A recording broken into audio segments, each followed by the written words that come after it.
ఈ రోజుల్లో ఒక హీరోయిన్ ఏడాదికి 2 సినిమాలు చేస్తేనే గొప్ప. కానీ అప్పట్లో రాశి రేంజే వేరు.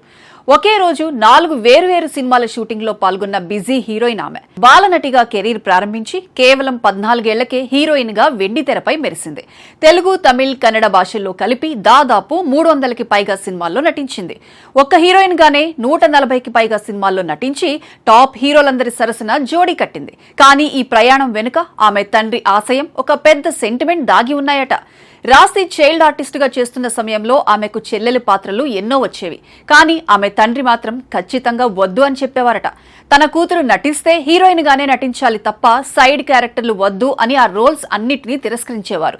సరిగ్గా అదే సమయంలో మెగాస్టార్ చిరంజీవి, డైరెక్టర్ రవిరాజా పినిశెట్టి వంటి వారు రాశిని చూసి ఈ అమ్మాయి పక్కా హీరోయిన్ మెటీరియల్ అని కితాబిచ్చేవారు. ఆ మాటలు ఆమె మనసులో బలంగా నాటుకుపోయాయి.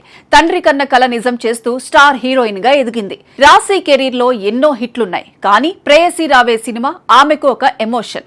ఆ సినిమా చూసి రాశి తండ్రి ఫోన్ చేసి చాలా బాగా చేసావు తల్లి, అద్భుతంగా ఉంది అని మెచ్చుకున్నారట.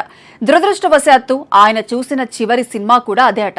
ఇంకా విషాదకరమైన విషయం ఏమిటంటే రాశి పుట్టినరోజు నాడే ఆమె తండ్రి కన్నుమూయటం. అందుకే ఆ జ్ఞాపకం భరించలేక రాశి ఇప్పటికీ తన బర్త్డే వేడుకలకు దూరంగా ఉంటారు. తమ కుటుంబం నేపథ్యం గురించి రాశి రీసెంట్ గా చేసిన కామెంట్స్ వైరల్ అవుతున్నాయి. తాను ఇలా అందంగా బొద్దుగా కనిపించడానికి కారణం నాది మిక్స్డ్ బ్రీడ్ కావటమే అని ఆమె సరదాగా వ్యాఖ్యానించారు. ఆమె తండ్రి బ్రాహ్మణ సామాజిక వర్గానికి చెందినవారు కాగా తల్లి గౌడ కులానికి చెందినవారు. ప్రభుత్వ నిబంధనల ప్రకారం తండ్రి కులమే వర్తిస్తుంది కాబట్టి తాను బ్రాహ్మిన్ అని చెప్పుకొచ్చారు. అయితే తాను నాన్ వెజ్ తింటానని, సినిమా ఇండస్ట్రీలో ఉంటే ఆహార నియమాలు పాటించడం కష్టమని, తనలాంటి వారు ఇండస్ట్రీలో చాలా మంది ఉన్నారని కుండబద్దలు కొట్టారు. హీరోయిన్లంటే జీరో సైజ్ ఉండాలని తపన పడే ఈ కాలంలో రాశి మాత్రం భిన్నంగా ఆలోచించారు. తాను పెళ్లి చేసుకోవడం కోసమే పని కట్టుకుని లావ్ అయ్యానని చెప్పి అందరినీ ఆశ్చర్యపరిచారు. హీరోయిన్ గా గ్లామర్ ఫీల్డ్ లో ఉంటే సంబంధాలు రావటం కష్టమని భావించి కెరీర్ పీక్స్ లో ఉన్నప్పుడే బరువు పెరిగి 22 ఏళ్లకే పెళ్లి పెట్టలెక్కారు. ప్రభుత్వమే 21 ఏళ్లకు పెళ్లి చేసుకోవాలని చెప్పినప్పుడు ఆ రూల్స్ ను గౌరవించాలి కదా అంటూ తనదైన శైలిలో చమత్కరించారు. అప్పట్లో శ్రీకాంత్, జేడీ చక్రవర్తి వంటి హీరోలతో వరుసగా సినిమాలు చేసినా రాశిపై ఎలాంటి గాసిప్స్ వచ్చేవి కావు. తమ మధ్య ఉన్నది కేవలం హెల్దీ రిలేషన్షిప్ మాత్రమే.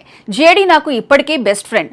అప్పటికీ ఇప్పటికీ ట్రెండ్ చాలా మారింది. ఇప్పుడు జంటగా 2 సినిమాలు చేస్తే చాలు, మీడియానే వారికి లేని ఫీలింగ్స్ కల్పించి పెళ్లిళ్లు చేసేస్తోందని నేటి ట్రెండ్ పై సెటైర్లు వేశారు. తాను చూడని విజయాల, సాధించలేని క్రేజా అని ప్రశ్నించే రాశి తన సెకండ్ ఇన్నింగ్స్ లో క్యారెక్టర్ ఆర్టిస్ట్ గా మెరిపిస్తున్నారు. లావుగా ఉన్నానని ఎవరు ఏమనుకున్నా తనకు సంబంధం లేదని, తన జీవితం ఒక తెరిచిన పుస్తకమని ఆమె నిరూపించారు. నటిగా తాను సాధించాల్సింది అంతా సాధించేశానని, ఇప్పుడు తన కుటుంబమే తన ప్రపంచమని గర్వంగా చెబుతున్నారామె.